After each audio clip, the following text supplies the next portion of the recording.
పేషలు ఉంటే ఈరోజు వాటినన్నిటినీ పవన్ కళ్యాణ్ గారి సంస్కరణలతో ఆ అవినీతి చిన్నశంకరంపేట మండలం కొర్విపల్లి గ్రామంలో మైనంపల్లి రాధాకిషన్ సర్పంచ్ అభ్యర్థిగా బరిలో నిలిచారు. తనదైన శైలిలో ప్రచారం కొనసాగిస్తూ బైక్ ర్యాలీ నిర్వహించారు. రాధాకిషన్ మాట్లాడుతూ గతంలో తండ్రి సర్పంచ్గా గ్రామానికి సేవ చేసిన స్ఫూర్తితో సర్పంచ్ బరిలో ఉన్నానని తెలిపారు.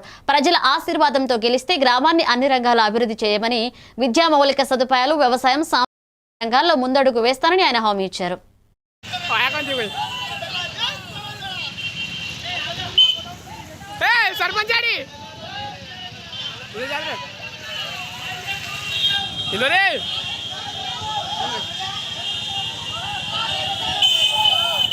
ढीला ढीला ढीला अरे आगू रे वेनका पटेल राले మీరు అర్థం చేస్తురు చారే దేర్ లా తు కత్రా ఊరు టైర్ ఉగిడి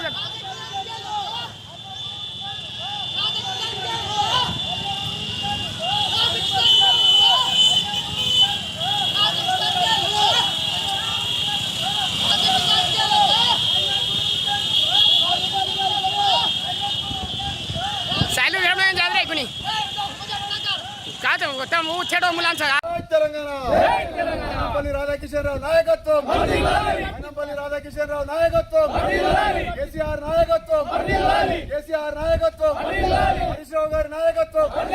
జై తెలంగాణ. కొరిపల్లి గ్రామ సర్పంచ్ అభ్యర్థిగా నేను నామినేషన్ వేయడం జరిగింది.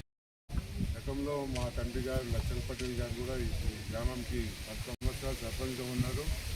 ఇప్పుడు నేను పుట్టిన ఊరికి ఏదో సేవ చేయాలని చెప్పి ఇప్పుడు వచ్చి సర్పంచ్ నామినేషన్ వేయడం జరుగుతుంది. నాకు ఒక కూతురు, ఒక బాబు, ఇద్దరు పెళ్ళిళ్ళు అయిపోయినాయి. ఇద్దరు మంచిగా సెటిల్ అయిపోయారు. కూతురు అమెరికాలో ఉంటుంది, బాబు ఇక్కడే ఉద్యోగం చేస్తున్నారు. కొడుకు, కోడలు, బిడ్డ, అల్లుడు అందరూ ఉద్యోగాలు చేస్తున్నారు. నేను కూడా రిటైర్మెంట్ లైఫ్ నా ఊర్లోకి గడపాలని చెప్పి ఊళ్ళోకి సేవ చేస్తూ ఉండాలి. ఇక్కడే ఉంటాను, నేను ఇక్కడే సెటిల్ అవుతాను ఊర్లో. అదొకటి గమనించాల్సిందిగా నేను కోరుతున్నాను. ప్రతి గతంలో కూడా మన ఊరికి సేవ చేయాలని చెప్పి ఎన్నో గుడ్లకు విగ్రహాలు ఇవ్వడము, ఫండ్స్ ఇవ్వడం జరిగింది. ఏదో నా ఊరు కాదని చెప్పి నేను బయట ఉండి ఏం చేయలేదు. ప్రతి నెల 2 సార్లు నేను ఇప్పుడు కూడా వచ్చిపోతున్నా ఊర్లకు. ఊరికి సేవ చేయాలని మెయిన్ ముఖ్యంగా అందరి సహకారంతో వాళ్ళందరూ కూడా నన్ను బలపరుస్తున్నారు. నా గ్రామస్తులు, నా ప్రజలు వాళ్ళందరి సహకారంతో నేను నిలబడుతున్నాను. తప్పకుండా విజయం సాధిస్తాను పూర్తి విశ్వాసం ఉంది. జై తెలంగాణ. సరే పో